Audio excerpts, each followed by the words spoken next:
I'm coming out. I want the world to know. Gotta let it show. These are the lyrics to a song from 1980, 7 years before I arrived on the scene, by a woman named Diana Ross. Now, when you hear that song come on, if you were lively during the 80s, you were a little older, you would think Diana Ross. But my generation, when we hear that come on, we think about P. Diddy, and that bad boy Mace, and the Notorious B.I.G.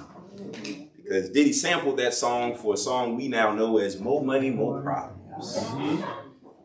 I'm coming out. I want the world to know. I gotta let it show. It's a very powerful song because it's not just a song, it's a declaration. Diana Ross is letting the world know that I've been away for a little bit, but I'm coming out. You ain't seen me in a while, but I'm coming out. I know you saw when I went in, but just know I'm coming out. I'm coming out. I want the world to know. Gotta let it show. And I don't know if David was a fan of Diana Ross, but as I read this text, David has found himself in a cave. And the circumstances of him finding himself in this cave are very interesting because I want to say if you go back to chapter 18 of this same book, the folks are in the streets and they're singing songs. Saul has killed his thousands, David his 10,000s. They're celebrating the success of this man named David. But just a few chapters later, in fact, if you even go up a couple of verses before this one, David has found himself stripped of everything. In fact, things have gotten so bad that he has gone to the land of his enemy, Goliath. Y'all remember the story. He has gone to the land of Gath and he's seeking refuge there. And when he realizes that he probably shouldn't be where he is, by the time he comes to himself, so to speak, he has to pretend he's crazy to get out of the situation. Yes, sir. The Bible says this man literally began scratching on the walls and spitting all in his beard and trying to confuse the king so that he can make his escape. Surely the king then dismisses him out of his presence, and we find ourselves here. He leaves the presence of the king in Gath, and he goes to a cave, but he goes to the cave of Adullam. And there's some interesting things that happen in this cave, and I don't know about you. I don't know what your neighbor has gone through, but have you ever felt like you were in a cave? Yes, sir. Okay, y'all don't know what a cave is. Yeah. So a cave is this very dark and deep, secluded place.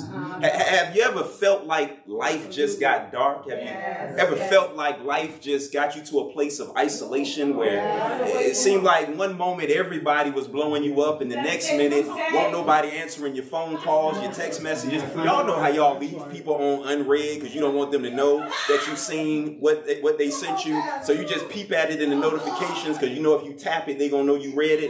I don't know about you, but I've been to a place before where it seems like everything that I once enjoyed is no longer there. I found myself in a cave of Adullam. But the good news about the text today is that you don't have to stay in your cave. Amen. That like David and Diana Ross, you can declare, I'm coming out. Yes, and I don't know if you want the world to know, but I know I do, because oftentimes the things that push me to my cave are very public, that folks get to see me going into my dark place. And so since folks get to see me going in my dark place, I want to make sure everybody sees me coming out. Amen. And so if I was to give today's sermon a title, it would simply be, I'm coming out. Will you help your neighbor real quick and say, neighbor, I'm coming out. I'm coming out. I want to share with you 3 reasons your cave is a good thing. 3 reasons your cave is a good thing. I hope you came to take a few notes. I see some of y'all just looking at me, but I pray I'll say something today that will help you out. Some of you saying, Pastor Mike, I ain't got no paper. Well, you got a very expensive smartphone and a note application. But 3 reasons, your cave is a good thing. Amen. Y'all pray my strength. The first reason that I want to share with you today that your cave may be a good thing is because it's going to connect you with the right people. Can I give y'all 3 P's today? Your cave is going to connect you with the right people. I'm going to say that one more time because somebody needs to hear that. Your cave is going to connect you with the right people. Can I show you that in scripture? Verse 1 says, so David left Gath and he took refuge in a cave of Adullam. And when David's brothers and his father's whole family heard, they went down and joined him there. And in addition, every man who was desperate, in debt, or discontented, rallied around him, and he became their leader.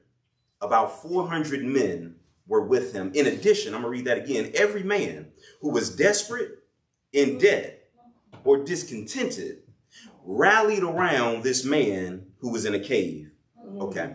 The reason your cave is a good thing is because it's going to connect you with the right people. Now, first, I need you to understand what's happening here. Again, I told you David has sought refuge in the cave of Adullam. Someone say Adullam.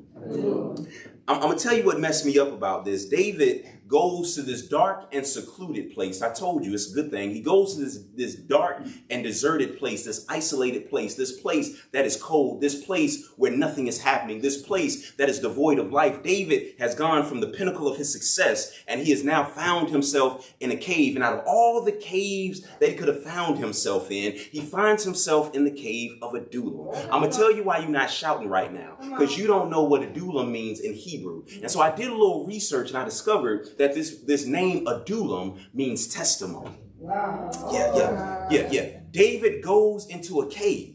But out of all the caves that he could have went into, he goes into the cave of Adullam. Someone say Adullam. Adullam. He goes into the cave that means testimony. What that tells me is that David goes into a place one way, but the expectation has already been set that this place that he's going into will not be a test, but it will be a testimony. Even though there is nothing in this place for him, even though this place is dark, even though this place is secluded, it's already been established what it's going to be when he comes out. I'm reminded of a scripture that says there is no temptation except that which is common unto man. But with every temptation, watch this, God has made a way of escape. See, y'all don't understand tense. See, there's past tense, there's present tense, and there's future tense. And what I love about that text is that it says before you go in it, God has already made a way out of it. So David goes into this cave of Adullam, and it's already been established that a testimony is coming out of this. Somebody say, I'm in my Adullam. I'm in my Adullam. So why are you tripping?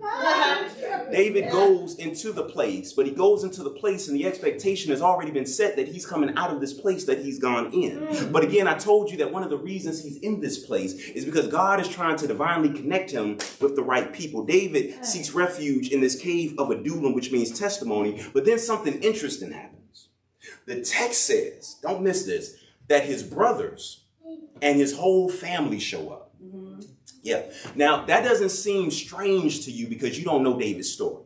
So if you go back to, I want to say maybe chapter 17, you go back to David's story and what you realize is that David is not the favorite son. He's running from. Yeah. In fact, David is the son that has really been cast away. He's the brother that no one really cares for. He's the nuisance of the family. He's the black. You ever been a black sheep in your family? They don't call you for family functions. That's David. In fact, a family function shows up. The prophet comes into the town and he says, I'm here to anoint the next king of Israel. Where are your sons? And his daddy Jesse brings out all the sons except him. David is left on the back hillside, and God in his divine sovereignty will not allow the oil to flow on any of the other brothers. But then he says, listen, I done tried all of these. You got another son somewhere? And with hesitancy, Jesse says, well, I got another son, but he back there out there tending the sheep. He says, we will not do anything until you bring him here. Can I help somebody on today? You may have been the person in your family that folks never wanted around, but you're going to be the person in your family that folks going to have to stand until you get there, that they are not going to move forward until you come to be received by them, that they are not going to eat like they supposed to eat until you show up at the table. They say, listen, we ain't doing nothing until he gets here.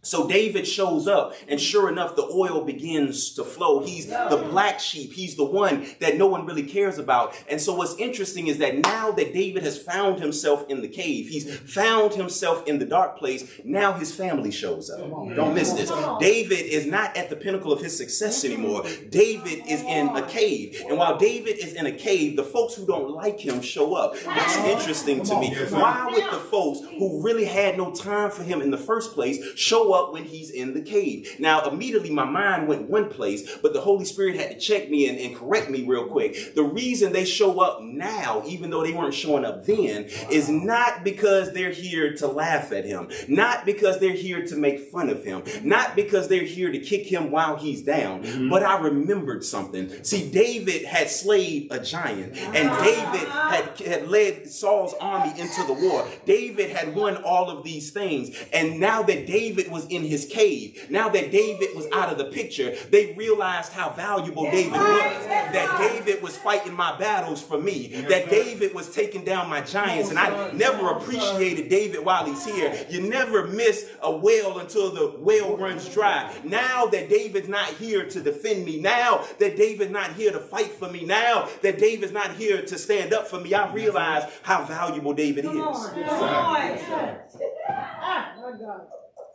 Your cave is a good thing. Because your cave is going to open up some folks' eyes to realize what they threw away. Your cave is going to open up the eyes of some folks to show them, I really did need you more than you needed me. See, there's some folks in your life that do little things for you because they want you to feel like you need them. But the truth of the matter is, they're really tossing you trinkets and you're bringing the real treasure to the relationship. But folks ain't going to realize it until you find yourself in a cave, till you stop answering your phone, till you go into the place of depression. And the sad thing about it is, they ain't coming to check on him. They coming to get more from him. Have you ever felt yourself in a dark place? You felt like you had nothing else to give, but folks are still trying to pull from you. Folks are still trying to get answers from you. Folks still trying to see if they can borrow some money. They ain't coming to check on David, but they realize how valuable David is now that David is in his cave. But it don't stop there. It don't stop there. David is in this cave of Adullam, which means testimony, so his end has already been established from the beginning. But then the folks who really didn't like him anyway, the folks who threw him away, cast him away, now come to find him in the cave because they realize just how valuable David is to them. But then something else happens. The text says that a group of people show up. The desperate, those in debt, and the discontented. For real, the desperate, those in debt, and the discontented. Don't miss this. The desperate, those in debt, and the discontented. I'm not going to lie to you. I had some questions about this. Because I'm like, he's already down. So why are you sending the desperate, those in debt, and the discontented? Why are you not sending those who are strong, those who got some money, and those who try and do some things? I don't need folks bad when I'm bad. There's an old saying, I can do bad all by myself. So why in my bad place, God, are you sending bad folks? That don't make sense to me. But sure enough, in the cave, God sends the desperate, those in debt, and the discontented. Now, that's in 1 Samuel chapter 22. But in 2 Samuel chapter 23, I realized that those who in 22 were desperate, in debt, and discontented, they become mighty. The Bible calls them David's mighty men. But before they were mighty men, they were desperate, in debt, and discontented. You know why I love the desperate, in debt, and discontented? Because they may not have a lot today, but God gonna bless them if I keep them around. Because I'm blessed. If you're around me, you gotta be blessed by consequence. See, they may be desperate, in debt, and discontent, but they faithful. They may be desperate, in debt, and discontent, but they ain't gossiping. They may be desperate, in debt, and discontent, but they can hold my secrets. They may be desperate, in debt, and discontent, but they ain't gonna throw me away when everybody else do. It's in this place of the cave that David finds out those who really are for him, which brings me to a thought. The cave will show you who sees your failure and who sees your future. I'm going to say that again. Right. The cave will show you who sees your failure and who sees your future. God sends the desperate, the in debt, and the discontent while David is in his cave, because they may not seem like much today, but God knew that if they hung around David long enough, that 2 Samuel chapter 23 would happen. Who they were in 1 Samuel 22 is not who they were going to be in 2 Samuel 23. And some of you need the cave, because it's going to reveal to you who really is for you. And here's the thing, it ain't going to be the folks that you think it is. See, you think it's the ones that got stuff going on. You think it's the ones that always answer their phone for you, but it's really going to be the ones that you ain't been checking for. It's going to be the other ones that have been thrown away themselves. It's going to be the ones that no one really counted in and everybody counted out. It's going to be the ones that you least expected, but it's the ones that you least expect that are going to be the most faithful. Listen, I don't know about you, but on this morning, I'm about ready to change the name of the church, because I don't need Abundant Life Christian Community Center. I need Abundant Life Christian Community Cave. Are there any cave dwellers in this place? Because it's the folks who can rock with me in the cave that I want going with me to the cliff. Can I say that again? If you've been rocking with me in the cave, I want you with me when I go to the cliff. And the problem is, some of you are surrounding yourself with folks who are cliff people, but they ain't cave people. Yes, sir. And so the cave becomes this great differentiator, because it reveals those who see your failure and those who see your future. But it doesn't stop there. It doesn't stop there. The text says that these strange folks come around, these folks who really seem like they don't have nothing to offer, but they find themselves being mighty later on. It says he becomes their leader. Being faith. Yes, sir. Being faith. He becomes their leader. Yeah. David ain't got nothing. Right. And they ain't got nothing. He know well. And he becomes the leader of those who ain't got nothing. Now, that sounds like a bad thing. But I thought about what David did have. See, David ain't have a whole bunch of money. David ain't have a large crew, although they finally came through these people. David didn't even have a good name, because the truth of the matter is, at this point, he's an enemy of the state and Saul is trying to kill him. David really ain't got nothing going for him. But the Bible says there was another time he had nothing going for him. Come on now. He was back there on the hillside with the sheep. And some like to suggest that it was while he was on the backside on the hill with the sheep that he wrote these famous words, the Lord is my shepherd, I shall not want. See, the Lord, David may not have had a whole bunch of stuff on the surface, but David had something inside of him. David may not have had a whole bunch of things, but David had God. And I've come to the conclusion that if I have nothing but I got God, I got everything. But I can have everything and not have God, and truthfully, I ain't got nothing. And so David may not have had a whole bunch of stuff to offer these people, but David had a relationship. And so he now becomes the leader of these people, which made me think, why in the world would they follow this man who really don't have nothing? But it goes back to my point. They could see who he was no matter where he was. Yeah. And again, you need people in this season where you found yourself in a cave that don't see your failure, but they see your future. They don't see where you are, but they see who you are. And those are the people that you're going to want around you. The cave becomes a place that not only reveals to you who's supposed to be around you, but watch this, even who you are. Yes, sir. The truth of the matter is, some of us have found ourselves run into a cave because we did not know who we were. And so we allowed folks who thought they knew who we were to run us out of our destiny. See, the Bible says that at this point, believe it or not, David has already been anointed the king, but he allowed the one perpetrating the kingship to run him away from his throne. Can I help somebody on today? There's somebody here on today where you the real deal, but you letting phony folk run you away from your destiny. You letting phony folks cheat you out of your next promotion. You allowing phony folks to keep you away from your good thing and your boo. But the truth of the matter is, whom God has anointed and appointed, nobody can abort. And so David has allowed this season of him not understanding who he really is to run him to a place where he does not belong. But God then sends people around him that again don't speak to where he is, but speaks to where he's going. Let's see if I can make this plain. Good to see my brother Leon on this morning. I was breaking bread with Leon, and we were having a conversation, and I said, I'm proud of you. And he says, how come you always say you're proud of me? And I said, well, it's very simple. The reason I always say I'm proud of you is because I'm not speaking to where you are. Amen. I'm speaking to where you're going.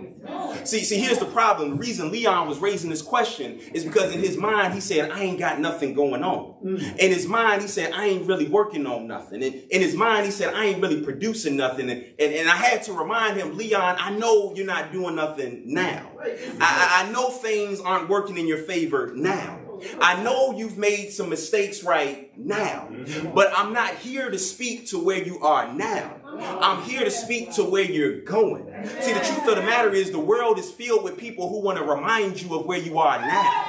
The truth of the matter is the world is filled with folks who want to tell you how far you've fallen. The world is filled with folks who want to count every mistake that you make. The world is filled with folks who want to remind you that you're not quite who you should be yet. But every so often, I'm so glad that in my place of cave, that God will send folks who may not have all the hymns in their mouth, but they can encourage me in the Lord. I'm so glad that in my cave, God will send folks who don't have the big church hats, but they know how to puff my head up a little bit when I need it. I'm so glad that in my cave, there are folks who may not know all the church etiquette, but they know how to lift their brother up in the Lord. And so in this season of cave, it's a good thing because it's going to connect you with the right people. Yes, sir. Not only is it going to connect you with the right people, but it's going to result in a powerful word.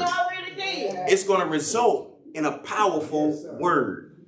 All right, I guess I ain't preaching yet. It's going to result in a powerful word. Verse 3 says, from there, David went to Mizpah of Moab, where he said to the king of Moab, please let my father and mother stay with you until I know what God will do for me. So he left them in the care of the king of Moab, and they stayed with him the whole time David was in the stronghold. Then the prophet Gad, said to David, don't stay in the stronghold. Leave and return to the land of Judah.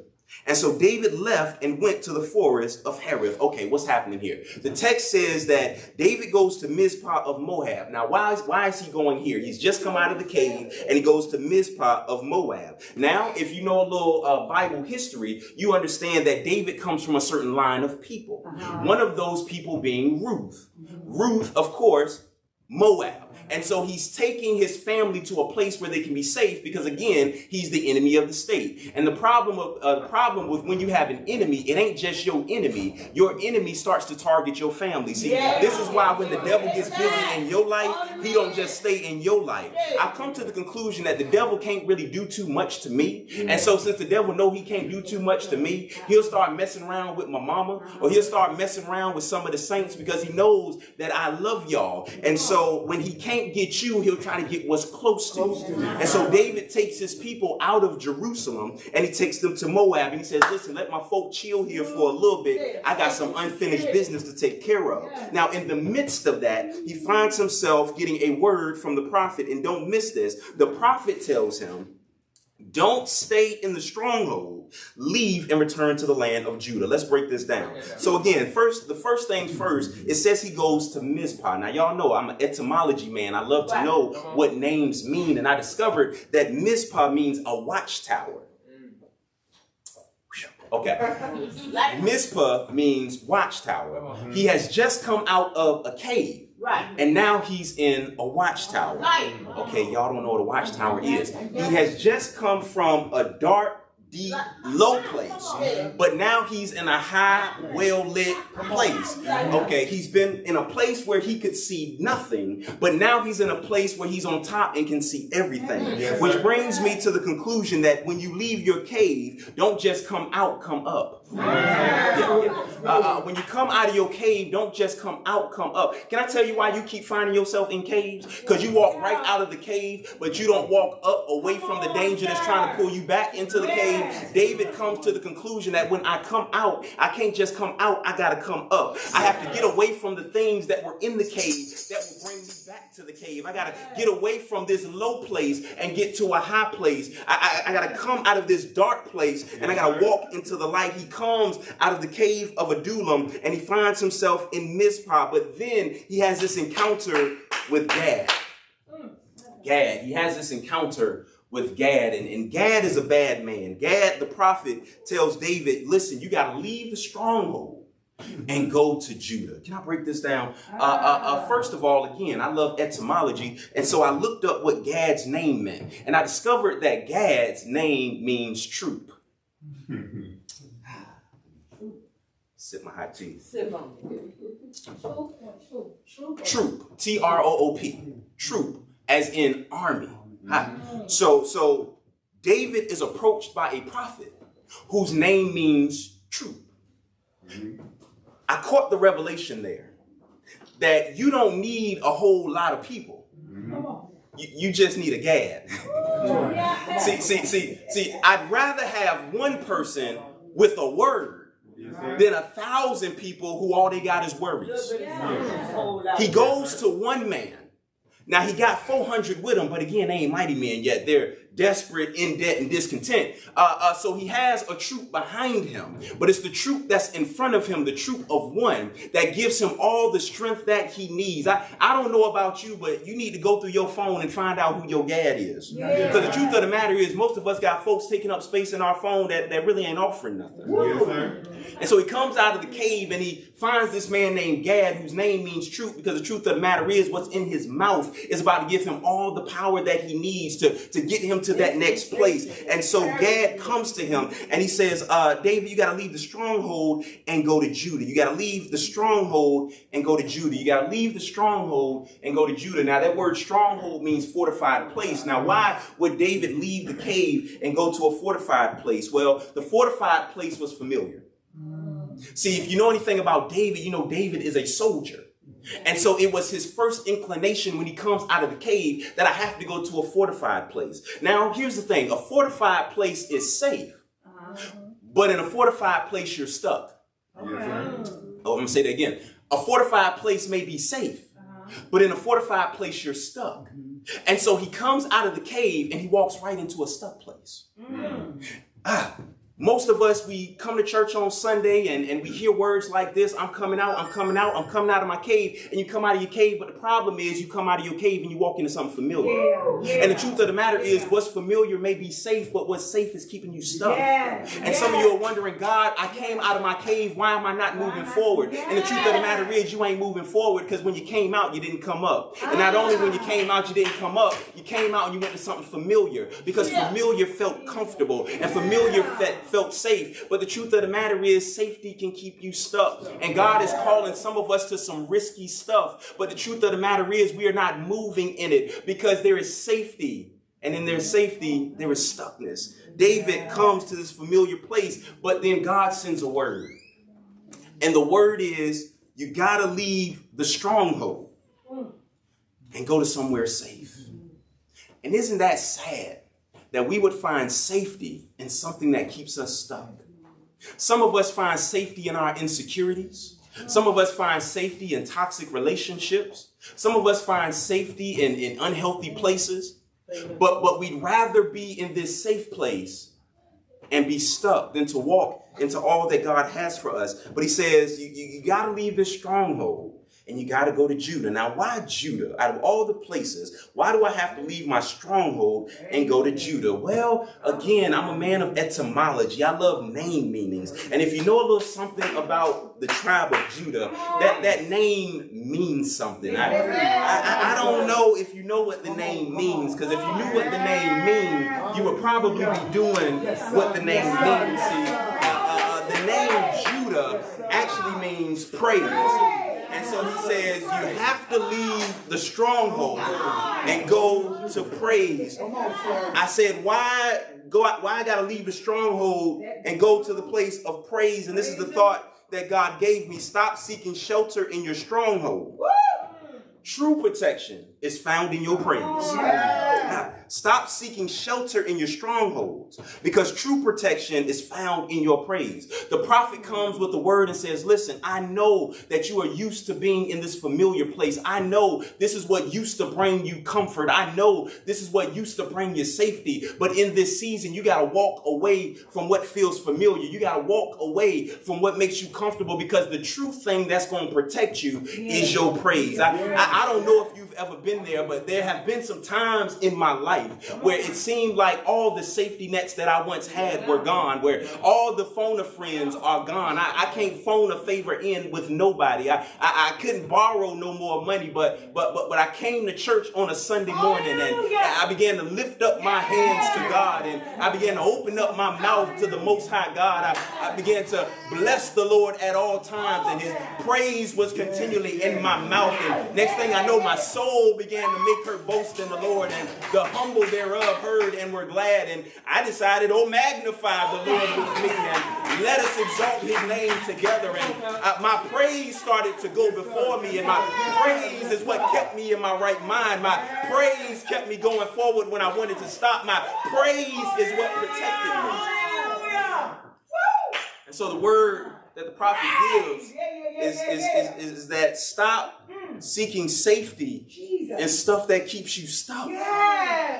And understand that your true protection is in your praise. And this is why I was dumbfounded when I looked amongst the congregation this morning and folks were sitting there with their arms crossed, and folks was looking at me with their eyes crossed, and because I'm like, well, maybe life must be good for them, and maybe they got all the money in the bank, and maybe they know how all their bills gonna be paid, and maybe their relationship ain't going through no trouble, and maybe their job is secure and ain't nothing going on in the workplace. But I know there have been some situations, and I know there have been some circumstances, and I've just gotten to a place where the things that once brought me safety don't bring me safety no more.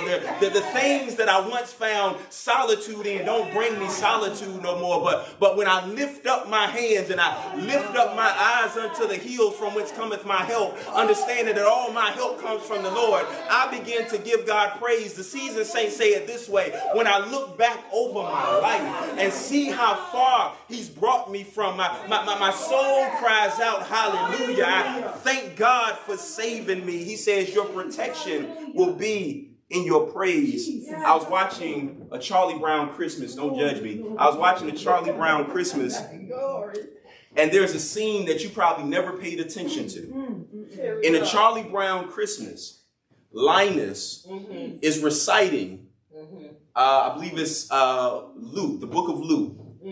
He steps on stage, and y'all know Linus, he always has a blanket with him. That blue blanket. It's what they call a security blanket. Linus never goes anywhere without his blanket, because his blanket is his protection. And so wherever Linus is, you see his blanket. I'm watching the Charlie Brown Christmas, and Linus, sure enough, has to walk on stage because he has this monologue he has to give. But he ain't going on stage without his blanket. And so he walks on stage with his blanket, and he begins reciting this particular verse from Luke. And he gets to a part of the verse where he says, "Fear not." Go ahead. And when he says, "Fear not," he drops his blanket. Thought I was in a church. I'm going to say this again. Linus, who never goes anywhere without his blanket, walks on stage with his blanket, begins reciting scripture. And he gets to a part of the scripture where the angels appear to the shepherds. And the angels say, "Fear not." Go ahead now. And in the exact moment where Linus says, "Fear not," Linus drops what he couldn't go nowhere without. Linus drops the thing that kept him stuck.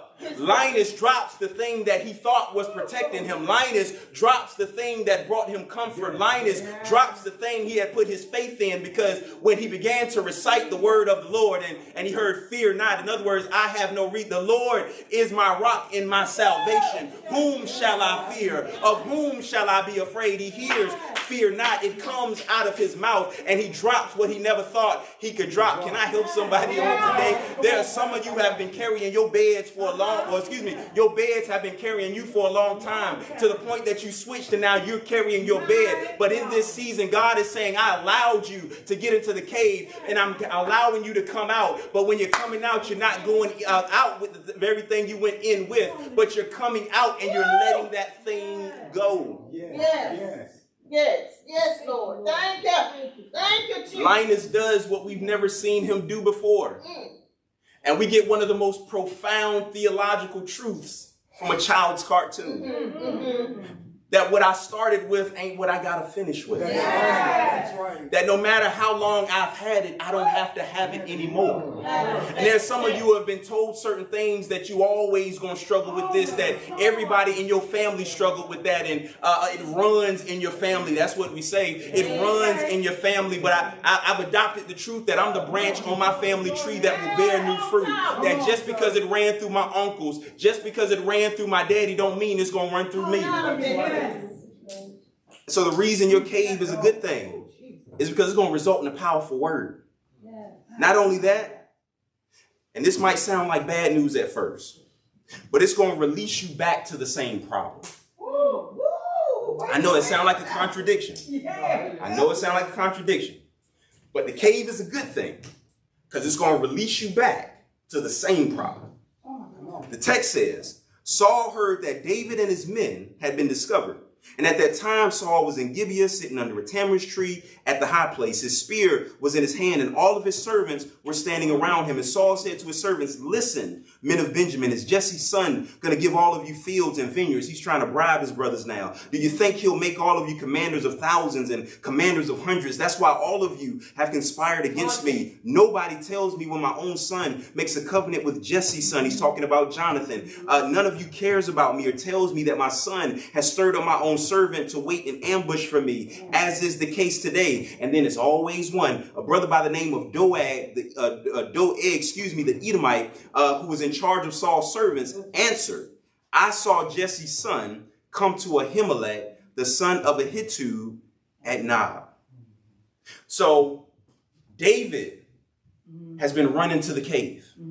Now, why is David in the cave in the first place? Well, the reason David is in the cave in the first place is because Saul is trying to kill him. And so Saul, the one who has run him into the cave, is waiting for him when he comes out of the cave. And not only is he waiting for him when he comes out of the cave, but he done recruited more people. And so David has been run into the cave by Saul, and he's now come out of the cave. And the problem is Saul has not disappeared. Saul has not let it go. Saul is still just as mad. We don't even really know what Saul mad for, but Saul is still mad. Can I help somebody? Some folks just mad just because. I'm going to set somebody free right now. I never forget, somebody came to me and they were like, I think I was Elder Mike at the time. He was like, Elder Mike, such and such got a problem with me, and I just don't know why. And I said, well, why are you worried about it? I said, because I just can't figure out why they got a problem with me. I never done nothing to them. I never talked about them. I don't owe them no money. I speak every time I see them, but they just don't like me. And I said, well, why are you worried about it? Because I just can't figure out why they don't like me. And I said, well, have you ever thought about the idea that maybe not only do you not know why they don't like you, but maybe they don't even know why they don't like you?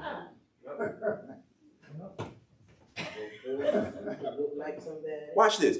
Some of us are allowing things to stress us that ain't stressing them. Wow. You losing sleep and they sleeping good at night. You getting gray hairs and they just as black. We really don't know why Saul is hating on David. Maybe it's an insecurity. I don't know. But all I know is Saul ain't let this thing go. And he's determined to kill David. And it's that threat of his life that runs him into the cave of Adullam. And now that he comes out, the threat is still there. What do you do when you go into a dark place and God ain't fought the battle? Well, what do you do when the weapon formed against you and is still waiting for you to come out? I know it sounds cute when we quote that stuff, but what happens when you quote the scripture and it don't manifest that way? Come on. He comes out, and the threat is still there. Now, I got a revelation, but I only have the revelation because I know the whole story. See, because I know how David's story ends and Saul's story ends, I got excited. Can I tell you why? Brings me to my next thought. It ran you into the cave, but you're going to run it into the grave. Y'all must not read y'all Bibles. It ran you into the cave, but you're going to run it to the grave. Let me tell you how this story ends. David goes on to become the king of Jerusalem. Yes, he does. Israel, the entire nation, but stationed in Jerusalem. Saul ends up committing suicide, jumping on his own sword. Y'all ain't pieced it together yet. David comes out of the cave, and his enemy is still there. There's a battle he's been running from, and the battle is still waiting for him. David comes out of the cave and never has to fight that battle. See, just because God didn't take it away now, don't mean he ain't gonna take it away. That's right. And some of you are getting weary in your well-doing because you're saying, God, you said the battle ain't mine, and he said it ain't yours. Wow. But I'll show up when I want to. Yes. Watch this. I'll show up when you've been positioned to be where you're supposed to be. Wow. Because watch this. He can't get rid of Saul right now because David has not gotten the backing of Israel yet. And so he comes out of the cave and he begins to gain the favor of the nation. And it's only when he has the complete favor of the nation that God is now able to allow his enemy to take care of himself. And can I help somebody on today? Some of you are trying to figure out a battle plan for something that's going to take care of itself. Yes. Wait on the Lord. Be of good courage. Why? Because they that wait on the Lord shall renew their strength, shall mount up with wings as eagles, shall run and not get weary, shall walk and not faint. Can I help you? Just keep walking. David comes out of the cave, though the threat is still there, but he keeps walking. Let's see if I can make this plain. Y'all know I don't just watch TBN and, you know, I have more than one radio station in my car. There's a show. I'm not endorsing it. I'm not telling anybody to go watch it. You did not hear this from Pastor Mike. I did not encourage you to go watch this show. Terrible show, but I happen to be watching. There's a show called Power. I believe this one is Power Book 3. Yes. Raising Canaan. Yes. Yeah. Shout out to 50 Cent. I was watching this show, and it's one of the earlier episodes. And during this episode, Canaan gets beat up, and they take his money. And Canaan goes home. After his mama. And he's upset because they done took his money. His mama comes home. Yeah. Now his mama, she a gangster. Yeah. Sure enough gangster. Head of a cartel. Yeah. Doing her thing. Sister's bad. Yeah. And she sees that her son is a little bloody. And she's like, what happened? So he took my money. So you was flashing your money? And he was. I was like, yeah. She said, okay. Well, she said, you got two choices. She said, you can deal with them or you can deal with me. Canaan weighs his options and he grabs a sock. If I remember correctly, put some bricks or some rocks in it. And he goes back to the yard where he got his money taken and he begins beating the brakes off of everybody on the playground. What am I saying? He could have stayed in the house and faced the wrath of his creator. Or he could have went back to the same fight that was waiting for him. And trust, because watch this. He didn't go back alone. Mama went with him. And the word for somebody today is that the fight may still be waiting for you. But when you go back, you ain't going alone. So you can stay stuck and deal with the wrath of God. Or you can go face what chased you into the cave and know that God is with you when you go. The reason the cave is a good thing is because it's going to release you back to the same problem. And some of you are upset because you're like, I thought I was done with this. No. It chased you, but now you got to face it.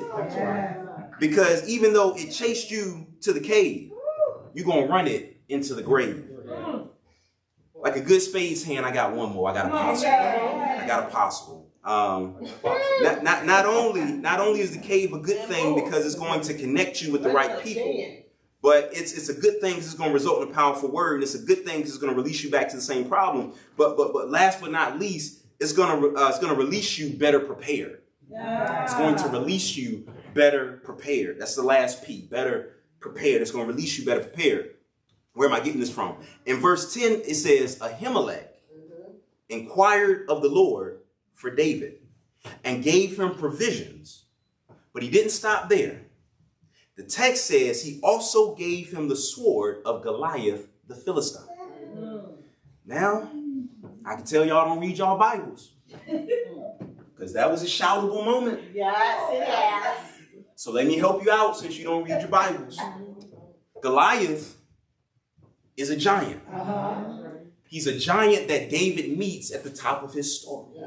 I told you, David is the outcast, the black sheep, and Goliath, the Philistine, and the Philistine army come to Israel, and Goliath is talking all kinds of trash. He like, y'all ain't got nobody in Israel that can see me. I'm Goliath. He was like, listen, I don't even need the army. You send whoever you got, and I got him. I'm going to deal with him. Goliath talking all kinds of trash. And the sad thing is, he's talking all this trash, and the brothers in Israel ain't coming with nothing. They like, listen, I ain't about this life. I know I signed up for the army, but listen, I ain't trying to see. Y'all see how tall he is? Y'all see how big he is? I ain't trying to fight him. And the king was offering all kinds of stuff. The king was like, you can marry my daughter. I'll let your family live in the land tax free. I'm gonna make you rich. The king is offering everything. Everything's on the table, and these brothers are not moving. And Goliath is just talking all kinds of trash.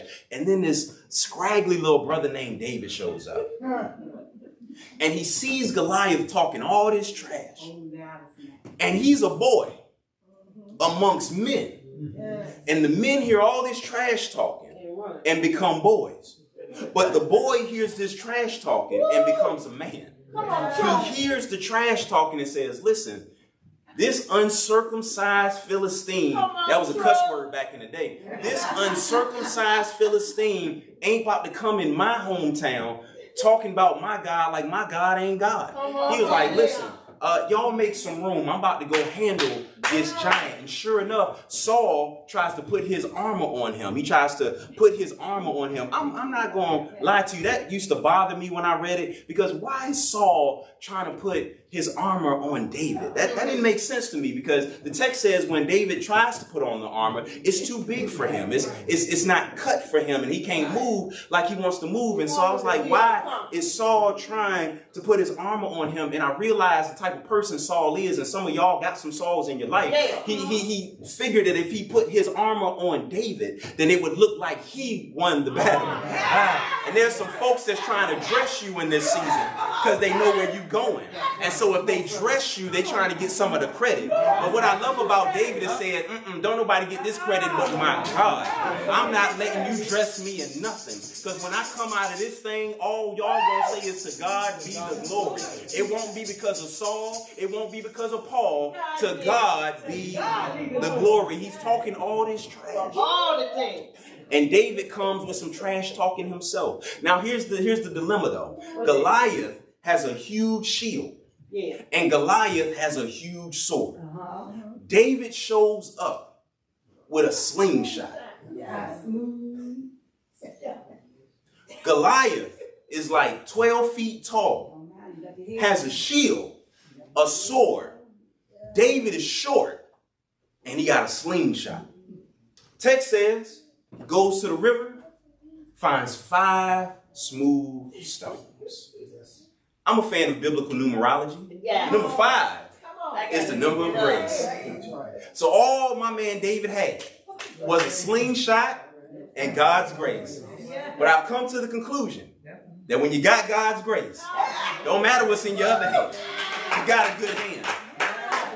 He gets 5 smooth stones, and God's grace is so amazing, he only uses 1. The text says he loads a stone, gets to swinging that thing, and he releases a stone that hits Goliath smooth in the head, knocks him out. But then the story gets good. David grabs his sword and cuts off his head. This is the sword David gets when he comes out of the cave. And y'all still ain't caught the revelation. The thing that was designed to take David out is the thing that's about to help him get his throne. The reason the cave is a good thing Because while you're in the cave, can I quote the Apostle Paul? And we know that all things work together. For I thought I was in a church for the good of them that love the Lord and are the called according to his purpose. The weapon formed against him, but now the weapon's about to work for him. Can I help somebody on today? I know they assassinated your character, but the very assassination of your character is going to become your calling card in 2023. That everything they said you weren't is about to be an advertisement of everything God called you to be. Because the very thing that is working against you, God is going to flip it and allow it to work for you. David gets the sword when he comes out of the cave. There's a scene in the movie Black Adam. I will endorse that one. That was a good movie. There's a scene in the movie Black Adam. It's one of the opening scenes. And Black Adam has been summoned, ironically, in the middle of a cave. There's this archaeologist who's after this crown that the enemy's trying to get, and she gets the crown, and they come and they surround her in the cave, and they're about to kill her. And they say, do you have any last words? And the woman is right over top of the tomb of Black Adam, and she begins to read the inscriptions that are on the tomb, and she stops and says, Shazam. When she says Shazam, Black Adam shows up. Black Adam starts killing everybody in the cave. But then, and this is one of my favorite scenes, Black Adam comes out of the cave. And as he's coming out of the cave, there's a whole army waiting on him.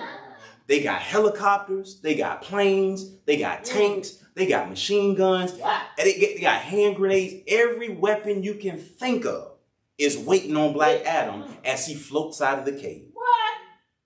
In that moment, everything slows down, and they begin firing missiles, throwing hand grenades, shooting bullets, and Black Adam, he's just looking around, all these weapons just flying around, and something interesting starts to happen. All of the weapons, he begins turning them against the people that are shooting them. Wow. Yeah. The helicopter comes and he smashes the helicopter and tosses it into the other helicopter, and someone throws a hand grenade, he catches it, he puts the hand grenade in their mouth. Someone shows up with a tank, he pushes the missile from the tank and it flies into another tank. Every weapon that's being fired at him is being turned against those that are firing at him. I'm here to declare on today that you, Black Adam, that as you come out of your cave, every weapon that was formed against you is about to be formed and used for your good. Here's the funny thing. After all that stuff happens, Black Adam just lands and watches it happen. Back in the day, there was this game, called Mortal Kombat. Mortal Kombat was an interesting game. And if you could get through the entire fight, they would say something at the end. If you get through the entire fight without being hit, they would say flawless victory. Which means in spite of all the fighting that just happened, you came out of the fight unscathed. Can I help you? You're coming out of the fight and no one will even be able to tell you were in it. Because you won't have to use your weapons. The very weapons the enemy used for your demise will be the very weapons used to take out your enemies. Can I quote what God said to Moses? The enemy you see today, you will see no more. Because you're coming out of your cave. Will you look at your neighbor real quick and say, neighbor, I'm coming out. I'm coming out. And I want the world to know. I want the world to know. Somebody give God some praise.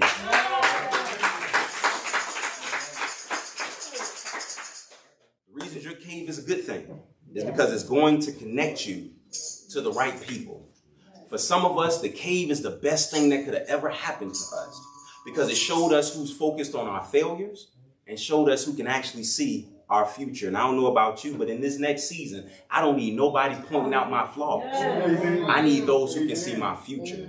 And not only see my future, but can speak to my future. Not only that, but it's going to result in a powerful word. The cave is the best thing that could have happened to some of us because we had too many distractions around us to the point that we could not hear God clearly. And God is saying, when you come out of the cave this time, I have fine-tuned your ears to heaven, and you are going to hear me clearly. And the word for you on today is let go of your stronghold and find your protection in your praise. Not only that, but it's going to release you back to the same problem. Some of you have allowed things to run you out of your destiny, and God is so gracious that he allowed that thing to stay there because he wanted you to face that thing. It chased you, but he wants you to face it because once you face it, God will be glorified.